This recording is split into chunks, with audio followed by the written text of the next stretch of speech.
All right, let's rock and Hello. roll. Hello. Thanks for being here, Indy.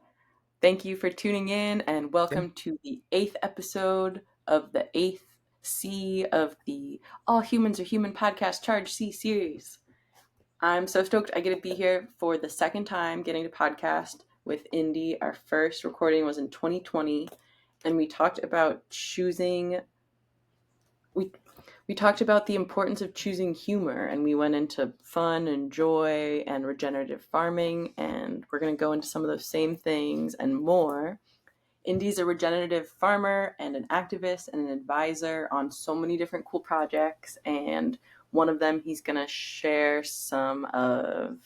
If you're watching the video of this, you can see, and we're going to talk about ancestral trauma and heavy things, and we're going to talk about the importance of joy. So, you want to start off with the stuff that you work as an activist and advisor on, and we can start to tie all this stuff together. Sure. I can't help but orient myself around the four elements. Everything I do is around the four elements. It seems so clear and obvious to me. Like if I'm low in fire, oh, I need to do more fiery things. If I'm low in water, I do more watery things. And what does that mean? I guess it means a few different things.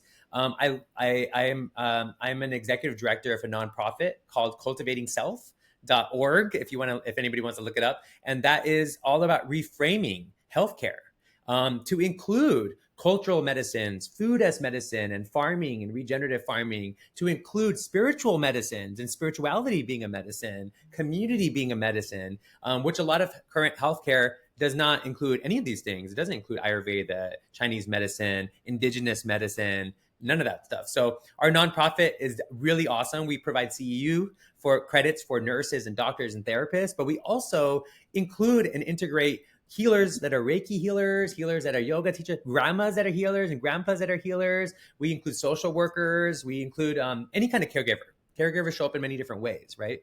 That being said, to me, that's the water element, right? If I were to be able to fill in the element of air, I would put in a California Donut Economic Coalition, which I'm the outreach and communications lead. We're a sociocratic organization, so it's not a hierarchical organization. There's circles.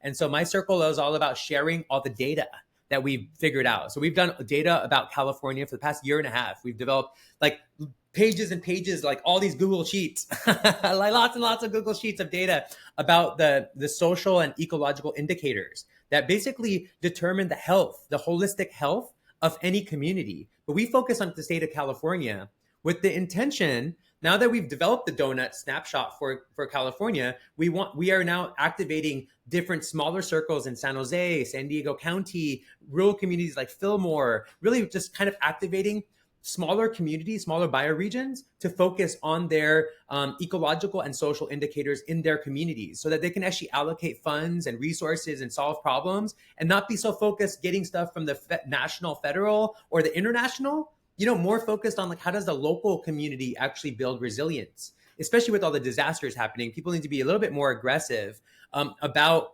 preventing the harm that can be caused by disaster. So actually, the paradox is what we've been noticing is as people are leaning in to the data, acting on the data, it actually is helping people like have more hope and faith that actually like data can be helpful. It doesn't always have to be something that is like causing harm, right, or being manipulated. We can actually be inspired through data, right? So that's the air element. And I have a podcast, Political Hope, which I also use as an air communication tool for myself and others.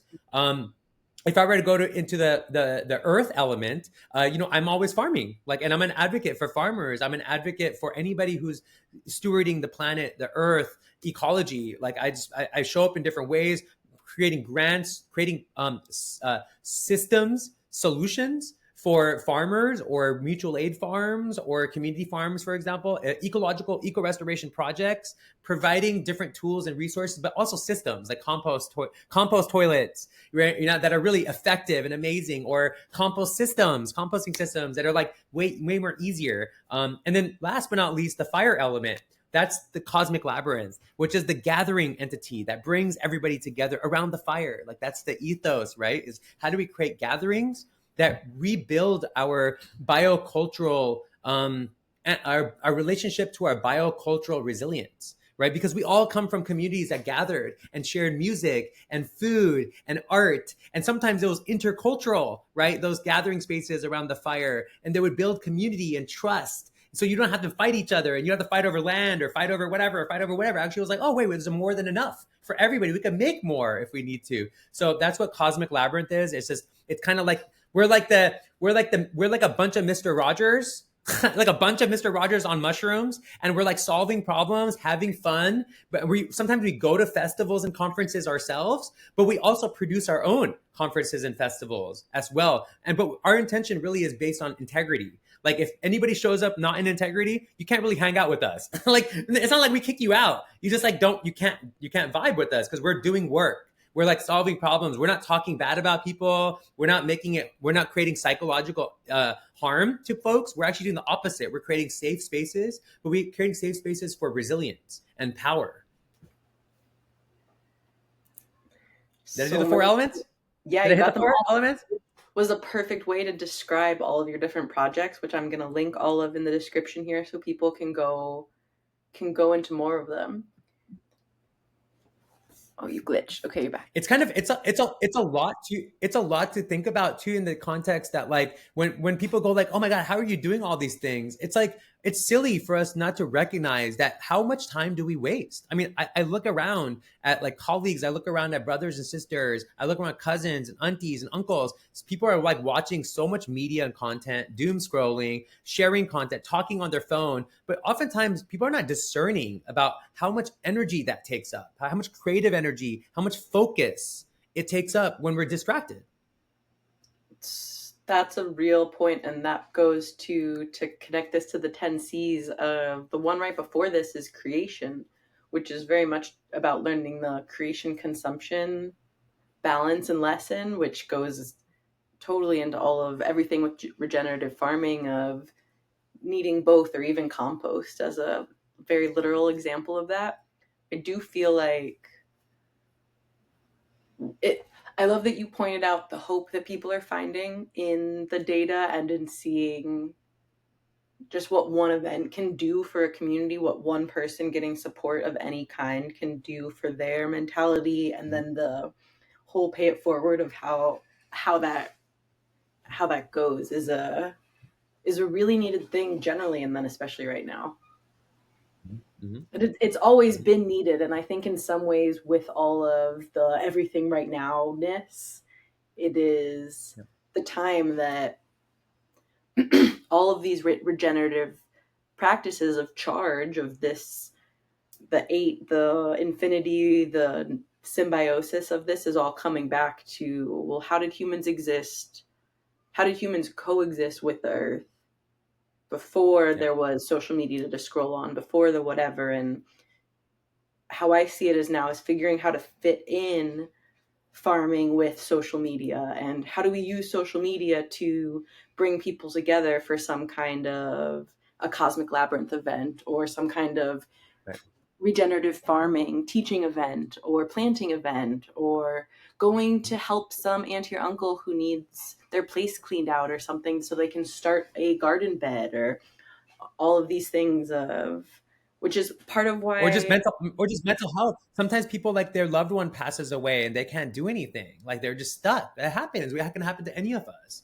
How do we support each other in a way that is regenerative? It's not, doesn't feel gross. Actually, it's community, and we're supporting each other. Mind you, also, Annie, as you're sharing this, I'm imagining too how important it is for us to recognize that, like, just like in my lived experience of doing these eco restoration festivals and biocultural festivals, like I don't ever see anybody on their like social media, like kids, teenagers. Like literally yesterday we did one out in the desert. We're building a food forest in the desert, and there were a bunch of teenagers and kids. Not any of them looked at their phone the whole time. Okay, like, but yeah, everybody's like, oh, how do we stop them to using it? By the way, they had their phones and they had their iPads, but they didn't want to. They were playing with the dirt. They were planting. They're helping watering. They were playing games with everybody. Like it's like amazing what happens when we do things with nature. Like we actually steward nature. We're in right relationship. It automatically activates this amazing thing where we're not distracted anymore, easily distracted. Totally. And that community need that I feel like a lot of is what social media is gone to for. That community need was being met, and that something bigger than myself need, the community Yep. need, and the project of we're all working on this together. There's a hands-onness and all of the very literal neuroscience about what happens when you build stuff with your hands or touch things with your hands and make and do, and that that energy was redirected. It's almost, it to me is like drug replacement therapy. It's the same. I worked in psychopharmacology labs and things, and I really like, I think that's a helpful psychology framework for a lot of life. And it's taking, because it's looking at what's the need that then is being met by that event, that then nobody's going to scroll TikTok, and nothing wrong with scrolling TikTok sometimes. They're there and they're not needing that need to be met because it's getting met in other ways and in deeper ways, which to go on the whatever of. But I think again, it's how to connect all the things together rather than kicking anything out. Do you want to talk about this project you pulled up? Yeah, so a couple of years ago, I was invited with a psychologist friend of mine. We spoke about ecotherapy to heal ancestral trauma, intergenerational ancestral trauma, which we know, and it affects your telomeres. So like your aging, your ability to deal with stress, that's actually passed through generations, and it actually causes it kind of flips sometimes too. When that stuff is happening, you actually become an abuser. The abused become the abuser, right? Through generations as well, right? So ancestral trauma is a real thing. It's like it's been found in the genome, that carries in the genome. It's like literally they find it with mammals, they find it with humans, right?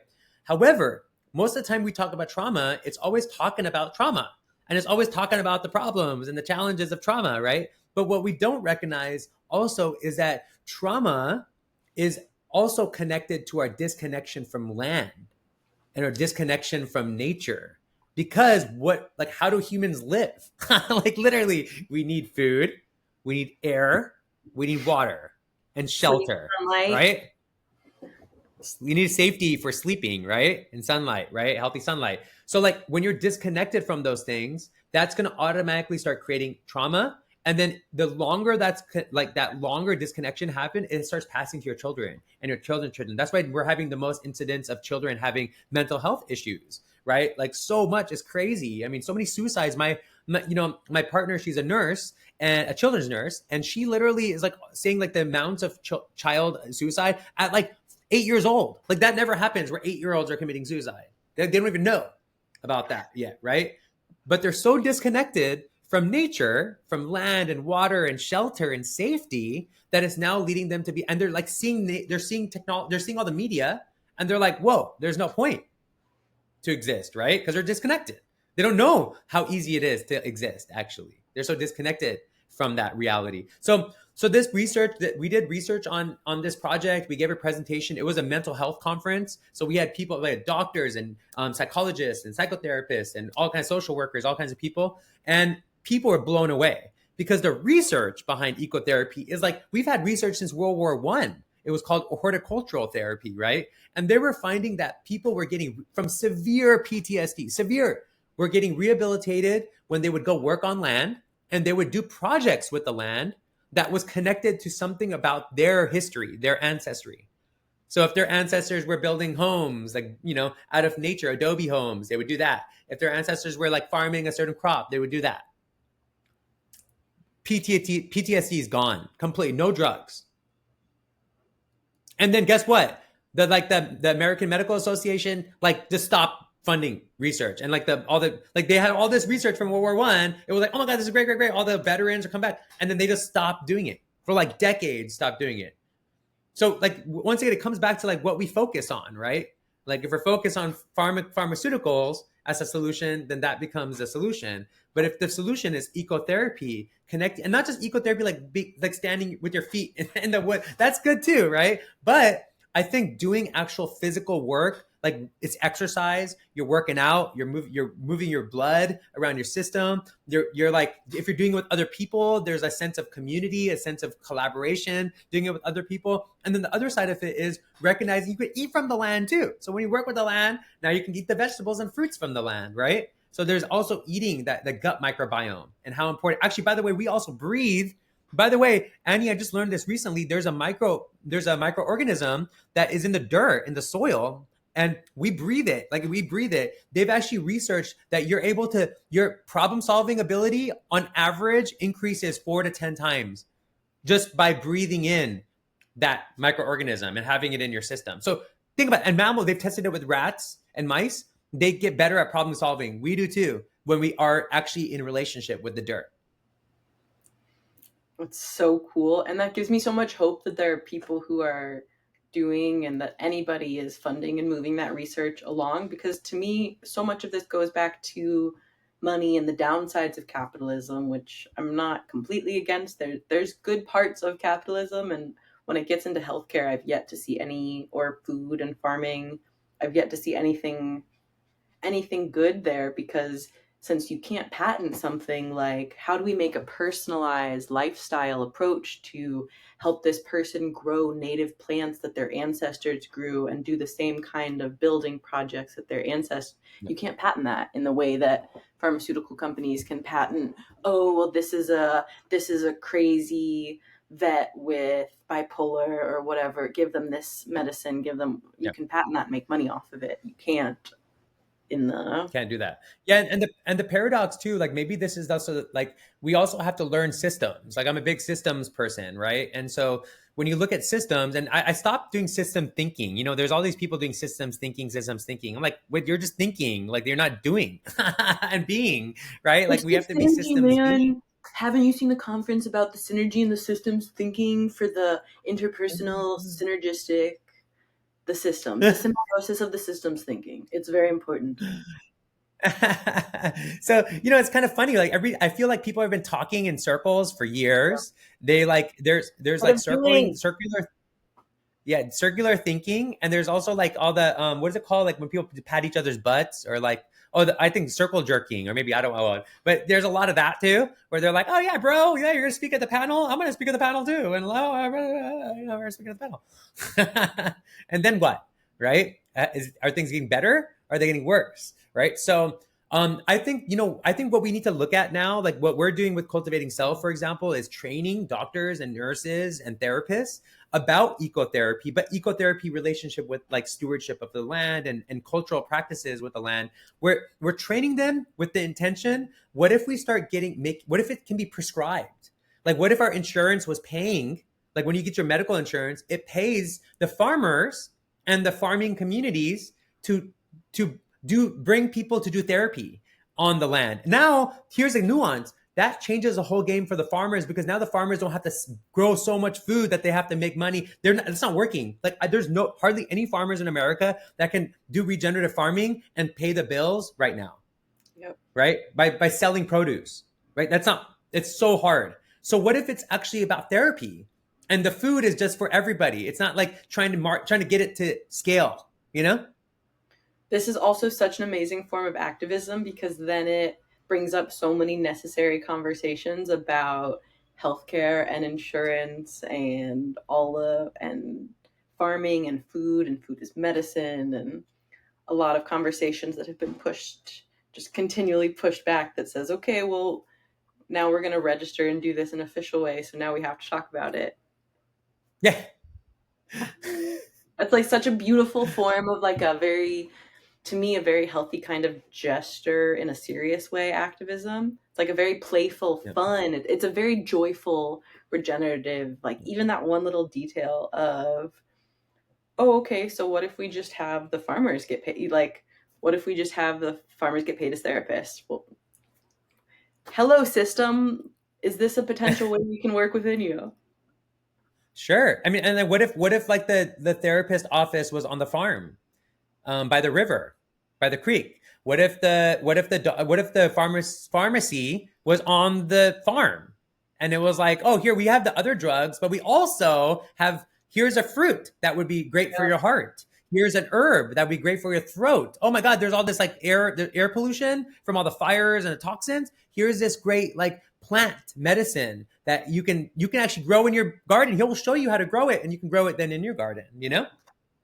I love that. I love too, I'm definitely a big proponent of giving people options. Like I took a pharmaceutical for a decade starting pretty young and decided not to. And I still feel like people need the option to do it if they want, because only that person knows their body and their needs and their Of whatever. course. Having stuff where one, people have to go to a farm or somewhere in nature to get whatever they're choosing to Yep. help with their own personal regeneration.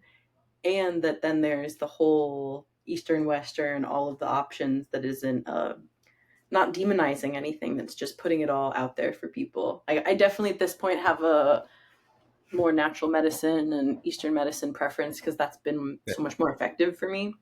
And also, pharmaceuticals very much kept me alive as well. And you were taught when you were Yep. talking about suicidal kids, I was one of them. I relate to that, and I Mm. definitely, and I went vegetarian really young because I was just so hurt about seeing and knowing Mm. that animals were dying, and also nobody Mm. wanted to talk to a little 5-year-old about, like, here's, let's take you to a farm. Like, what if we just show you the stuff? Or, and I Yeah. wonder sometimes, or I think about in the what ifs of life, of like, what if I'd gotten to go see a farm and see what it was like, or not have, Yeah.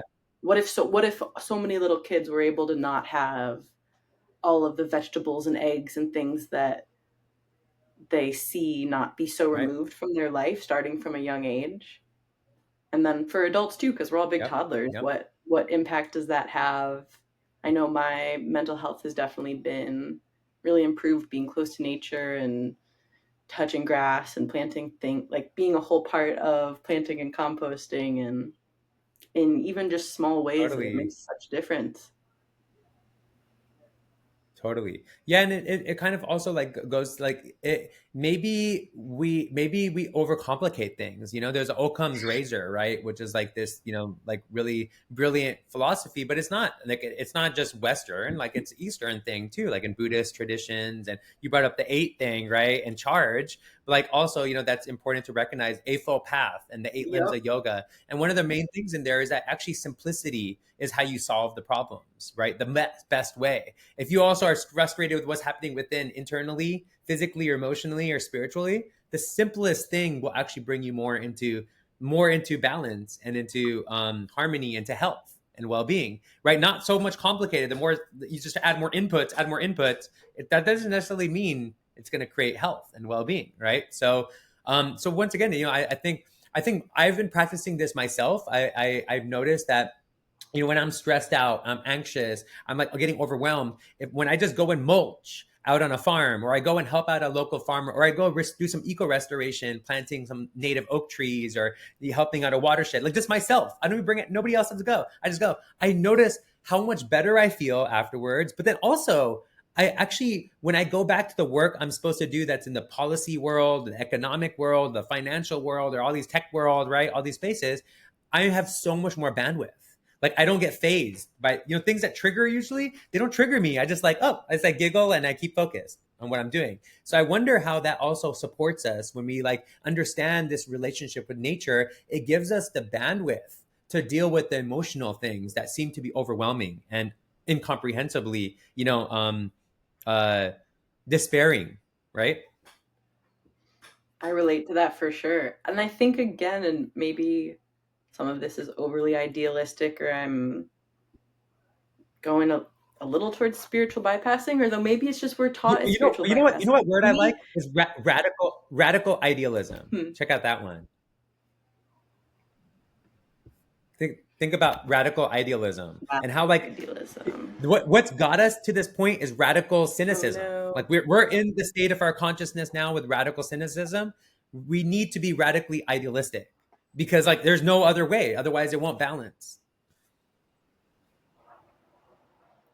Like Use it for our own why do benefit. Americans have the least, like one of the worst, why do Americans have the worst local voting metrics in like any democracy in the world? That's cynicism. Why are people so happy to have billionaires solve their problems instead of themselves solving their problems? It's cynicism, right? You see the pattern of cynicism and how it leads No. to all these like really like what the heck?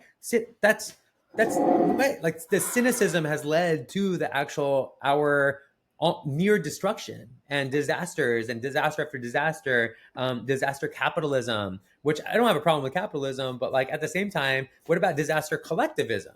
And coming together, because there is actually capital to be generated and made, but what if it's bioregional, it's local? What if it's a different kind of bioregional financial instruments that are supporting these aspects? So while Annie is floating there, I'm going to share some of these more things. These are some of the definitions of ecotherapy. Here's some of the research. That is like it's interesting. That like we a lot of times we separate psychology from nature, but like in throughout history, like how do we separate human consciousness and nature? Like how are we doing therapy and not connecting it to nature? It's like that's insane to separate them like at all. Like and how much of that is causing so much of the trauma, and causing also the people fighting for certain lands around the world because they like need to connect with land. So it's like this perversion that gets turned into wars and genocides, right? So this is actually the most amazing research. It's kind of this is the most brilliant stuff. Actually, it's around Dr. Kimmerer and what they've done with biocultural aspects, biocultural restoration. So they restore degraded ecosystems, and people do that's a therapy, actually restoring the degraded ecosystems. And so actually leaning into that more, like that is actually, if that's proven, there's research and there's science behind this. Now it's about maybe starting with like local counties, getting the counties, because the counties in America, the counties run the healthcare system, right? They're one of the main purveyors of the health system. So what if one county, the county that you're in, the county I'm in, starts to be like, hey, we're going to give some funding for biocultural restoration, therapy, ecotherapy, and boom, that money goes to caregivers that can facilitate that. It goes to ecological stewards and farmers that are adept at this work, at restoring degraded ecosystems,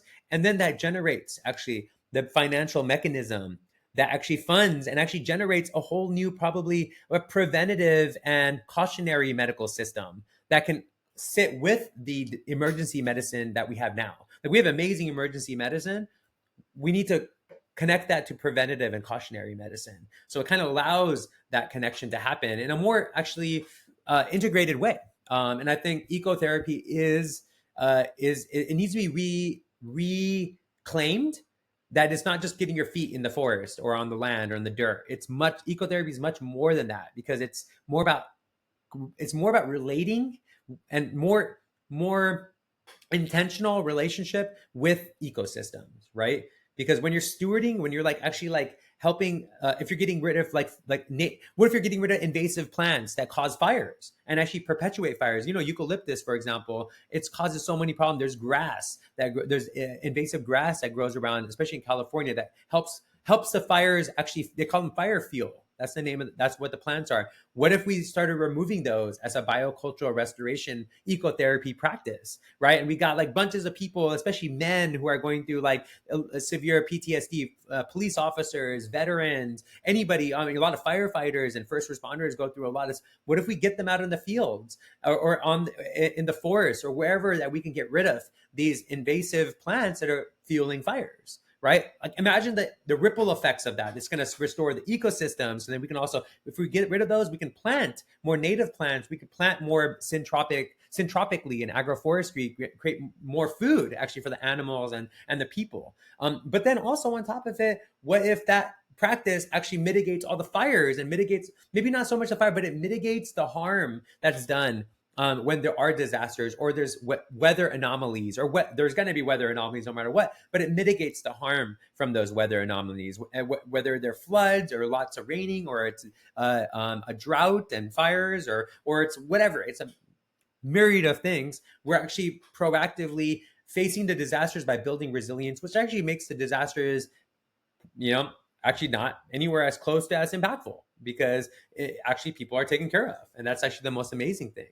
So on that note, I also feel it's important to kind of tune in with, this is the horticultural, horticultural therapy that was designed and developed around World War I. Here is the types of ecotherapy that you can see. And you can see there's all kinds of, ecotherapy. There's ecotherapy where it's like doing arts and crafts with nature, with seeds, with stones, with different artifacts that come from nature, and repurposing them. There is there's the green gym. I always imagine, like, what if the gyms are, what if people, instead of going to the gym once a week, instead of going to the gym, everybody went to support a community farm or eco restoration project in their local, where they locally live. How awesome! And you're still getting the gym workout. In fact, I don't need to go to the gym because I work out on the farm. And there's care farming, caring for animals, caring for the farm animals. That's a big thing.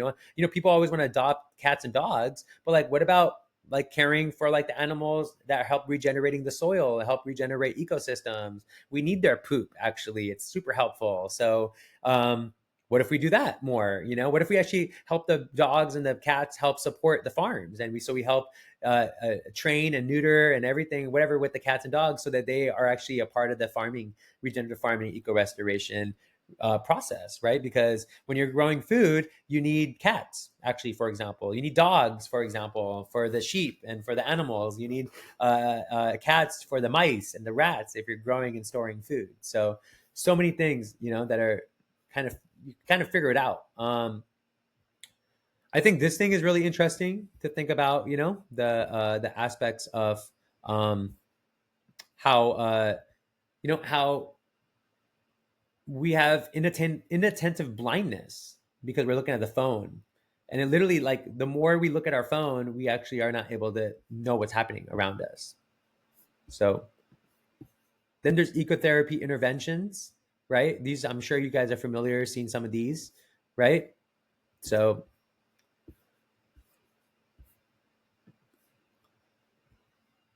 that being said, I'm going to leave everybody with that note that, hey, let's do more, let's lean more into this. Let's lean more into the possibilities. If you're curious about what we're doing with Cosmic Labyrinth, here's Cosmic Labyrinth. You can see we're very elemental. As you can see the elements and how we're rocking out the elements.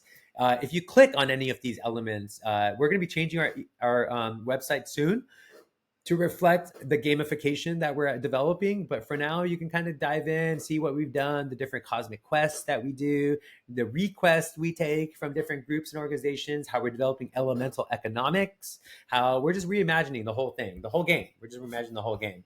I also encourage you to go to Cultivating Self. If you are a doctor, a nurse, a social worker, a researcher, a healer, anybody seeking healing and to support the healing systems in our world, tune in to this. We actually have a fellowship coming up, and folks can sign up for this. Only $108, and it's basically about building community and a movement for reclaiming healthcare. So I think this is a super awesome thing to tune into. You can listen to this video and find out more from some of the champions that are facilitating this movement, and the different backgrounds, from nursing to doctors to MPHs to yoga teachers to doctors of Chinese medicine. And it's a certification as well. And we also have supported so many people to actually transform the systems that they are a part of. And you don't have to even be a doctor or nurse. You can still bring in education and transformation and greenification to hospitals, to senior centers, to childcare facilities, all kinds of things. We can do this together, but it helps when you have a 501c3 with a bunch of doctors and nurses and researchers that have your back. So this is for anybody. Keep that in mind. Just want to make sure that we start in the spring, around the spring equinox. So keep an eye out for that. And you can find out more with this link about what we are and what's been happening, and kind of get this idea. But this is a really big thing to tune in as well. Thanks so much. Thank you, Annie, for rocking it out. Let's rock everybody out right here. Boom.